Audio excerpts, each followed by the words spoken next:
ফাটাফাটি কেন? এটা মানে মানে আমাদের এখানকার কিছু সাধারণ জিনিসপত্রের আয়োজন করতে পেরেছি আপনার জন্য। মানে কি সব করে বসে রয়েছে বাবা, মান সম্মানটা গেল। ওয়াহ! কি কি হলো বাবু? কিছু সমস্যা হয়েছে? ও, এখন অন্য কিছু দিচ্ছি আপনাকে। আর আসলে আমাদের গ্রামের আয়োজন তো মানে ক্ষমা করবেন বাবু, মানে আরে না না, সমস্যা নয়। আসলে এগুলো সব অসাধারণ হয়েছে। এত সুন্দর স্বাদ কি মানুষ বানাতে পারে? এটা আলুর ভর্তা, কিন্তু এতে পোস্ত বাটা দিয়েছেন। আর এই যে যে কচুর ডাঁটা, ভাজা মরিচের গন্ধ পাচ্ছি। একেবারে একেবারে নিখুঁত আয়োজন হয়েছে আপনাদের। গ্রাম্য রান্নায় এমন স্বাদ তো আমি কোনো দিন খাইনি।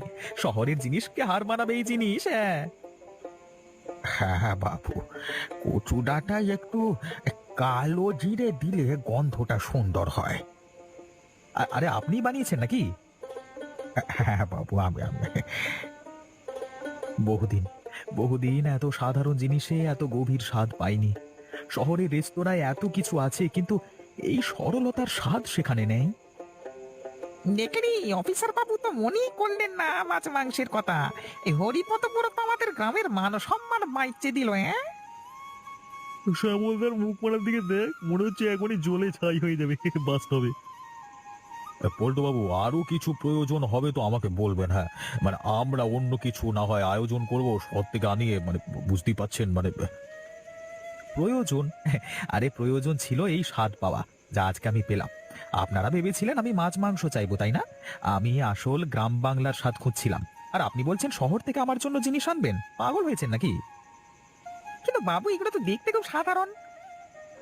বুঝলেন, এই রান্নাগুলো করা কিন্তু সাধারণ ব্যাপার নয়। হ্যাঁ, যে করেছে তার হাতে শিল্প প্রতিভা আছে।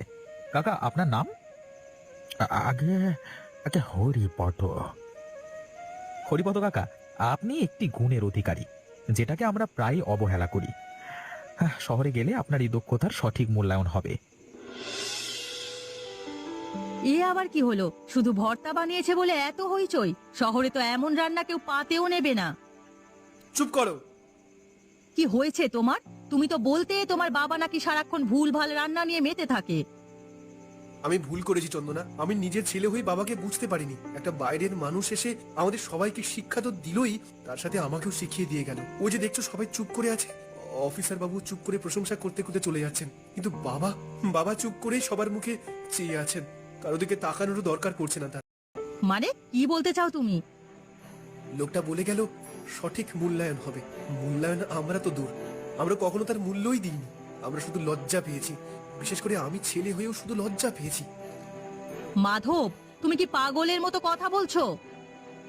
আমার বাবা একজন শিল্পী, আর আমরা শুধু অবহেলা করেছি তাকে।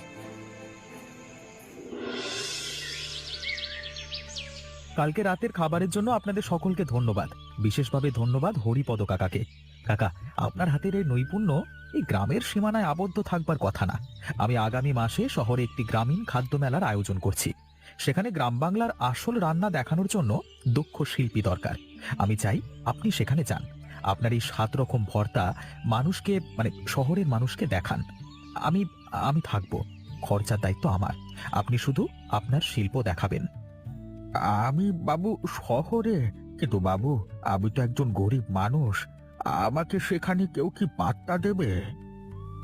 গরিব নন কাকা, গুণী। গরিবই কাপড় চোপড়ে থাকে, কিন্তু গুণের দাম সর্বত্র। আপনার সঙ্গে একজন যুবকও যাবে সাহায্য করতে। আপনি রাজি আছেন? আপনি যদি এত সম্মান দেন, তাহলে আমি না করি কোন সাহসে। আমি আমি খুব খুশি হয়েছি। খুব ভালো। তবে একটা শর্ত আছে, সেখানে আপনি যা ইচ্ছে তাই বানাবেন, কিন্তু আপনার এই 7 রকম ভর্তা প্রথম দিনের বিশেষ খাবার হবে। কি তোমরা সবাই খুশি তো?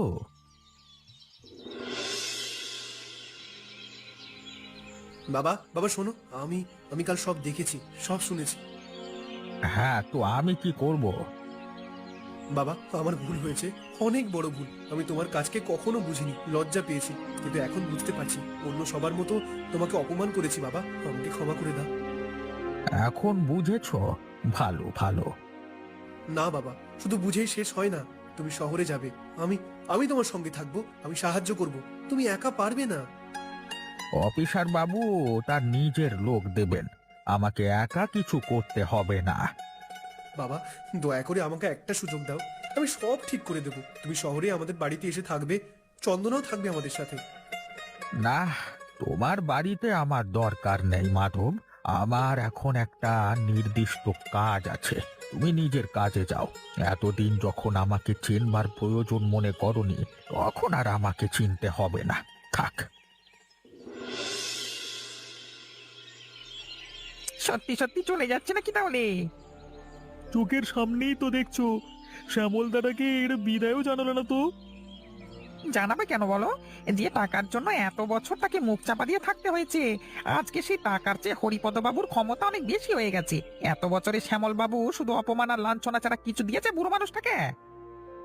দেখো তো কি অপদার্থ, চন্দনাদের বাড়ি যাওয়ার ইচ্ছাও দেখালো না। শহরে গিয়ে পড়ে থাকবে বুঝি? ওই একটি ভর্তা বানাতে পারলে সব হবে। বুড়ো বয়সে শহরে গিয়ে মরবে মনে হচ্ছে এবার বুড়ো। রেনুদি, শ্বশুর মশাইকে কিন্তু অফিসার বাবু নিজেই বিশেষ ডাক দিয়েছেন, মানে ওর একটা দাম আছে এখন। দাম আবার কি? আমার তো এতদিন খেতেও দিইনি, না হয় এখন অন্যরা খাওয়াবে।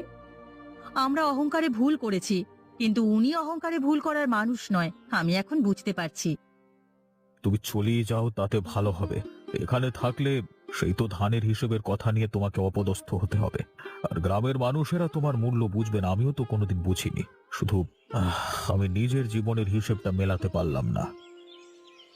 পটলিটা দিন কাকা, ট্রাঙ্কে রেখে দিই। না বাবু, এটা আমার কাছেই থাকুক। এতে আমার সেই শামুক খোলটা আছে, আর দুটো বাটি। তুমি এত বড় মানুষ হয়ে এসব নিয়ে কি করবে? আপনার যুদ্ধাস্ত্রগুলো সঙ্গে নিচ্ছেন, খুব ভালো।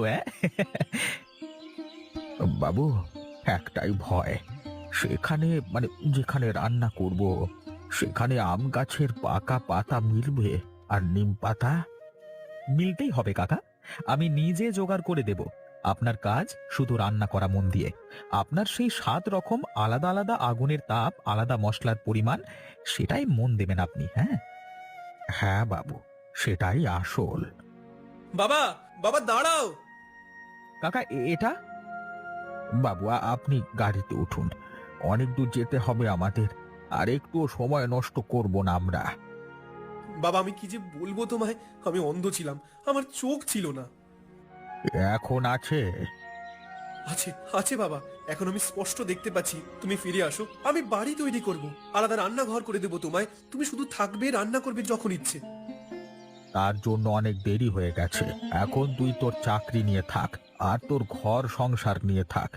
আমাদের পথ আলাদা হয়েছে, সেই পথ আর মিলবে না। বাবা, আমাকে মাফ করে দিও। তুমি কি একটি শেষ কথা বলবে না আমাকে?